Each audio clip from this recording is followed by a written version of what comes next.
Did you know that some of the most brilliant minds in history had bizarre habits that might surprise you? For instance, Leonardo da Vinci slept only 20 minutes every 4 hours. Sounds crazy, right?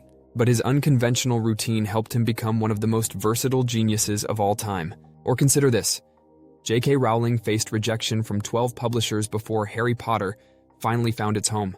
Despite countless no's, she turned those setbacks into stepping stones for success.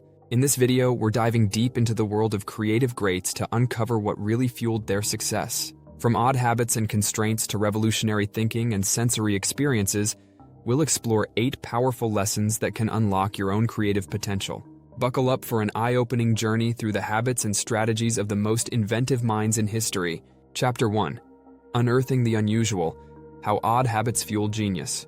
Ever wondered why some of the most creative minds had such bizarre routines? Well, it turns out that odd habits might just be the secret sauce to genius. Take Ludwig van Beethoven, for example.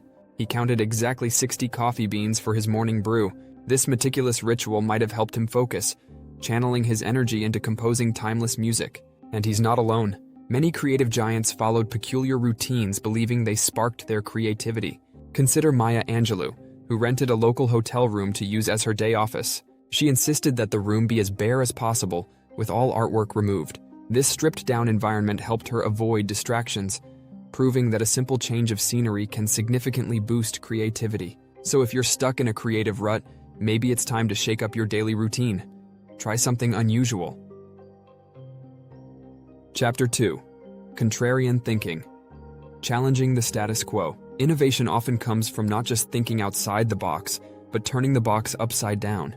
Galileo Galilei dared to contradict the common view that the sun revolved around the Earth, a revolutionary idea that opened the doors to modern astronomy. His willingness to challenge the status quo shows us that asking what if and questioning widely accepted beliefs can lead to groundbreaking discoveries. Similarly, in the art world, Pablo Picasso disrupted the art scene with Cubism, seeing objects from every angle and reassembling them in abstract forms. His unique vision questioned traditional perspectives and paved the way for modern art. These examples teach us that the path to true creativity often involves contradicting conventional wisdom and forging new trails. Chapter 3. Cross-pollination of ideas: The fusion advantage.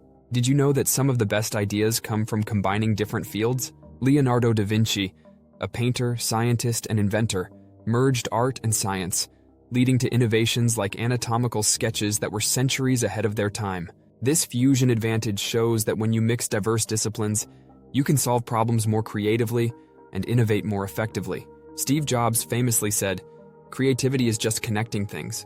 He believed that connecting experiences from technology, design, and humanities allows us to create products that are not only functional, but also resonate emotionally with users. This interdisciplinary approach is more relevant today than ever, inspiring us to blend our knowledge and skills in new and exciting ways. Take a moment to subscribe, and we'll get right back into the video. Chapter 4. Solitude in Creativity: The Power of Being Alone.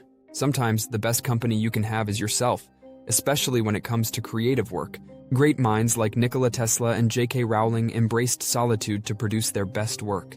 Tesla, an avid supporter of working alone, believed that being by oneself could spark the inner creativity that collaboration might overshadow. J.K. Rowling's story of conceiving Harry Potter on a solitary train journey is another testament to the power of being alone with your thoughts. Solitude can help you dig deep into your creative reserves, finding ideas that busy environments might bury. So, the next time you need a creativity boost, consider spending some time alone. It might just lead to your next big idea. Chapter 5. Creative Constraints: Limitations as a Launchpad. Who said limits were a bad thing? Often, it's the very boundaries we think hold us back that push us toward creative greatness. Dr. Seuss, for instance, wrote Green Eggs and Ham after betting he couldn't create a story using fewer than 50 different words. The result? A beloved classic that proves simplicity can be profoundly impactful. Constraints force us to think differently, to innovate within set boundaries, which can lead to surprisingly creative solutions. Think about Twitter and its original 140-character limit. This constraint shaped a new form of communication, encouraging users to be concise and impactful with their words. It shows that when you work within limits, you often stretch your creativity in ways you never expected. So, next time you're faced with a restriction, see it as a creative challenge, not a roadblock. Chapter 6. The Role of Failure in Creative Success. Did you know that Thomas Edison made 1,000 unsuccessful attempts at inventing the light bulb? He famously said, "I have not failed. I've just found 1,000 ways that won't work." This perspective on failure is crucial for anyone looking to unlock their creative potential. Failure is not the opposite of success. It's part of the creative process. Every misstep gives you vital information to pivot and try anew, often leading you closer to a breakthrough. J.K. Rowling was rejected by multiple publishers before finding one that would publish Harry Potter. These rejections didn't stop her. They fueled her perseverance. This teaches us that resilience in the face of failure can often be the key to eventual success. Embrace your failures as stepping stones to your creative achievements. Chapter 7. Synesthesia of Success. Sensory Experiences and Creative Insights. Imagine seeing colors when you hear music or tasting flavors when you say words. This phenomenon, known as synesthesia, is more than just a quirk. It can be a powerful creative tool.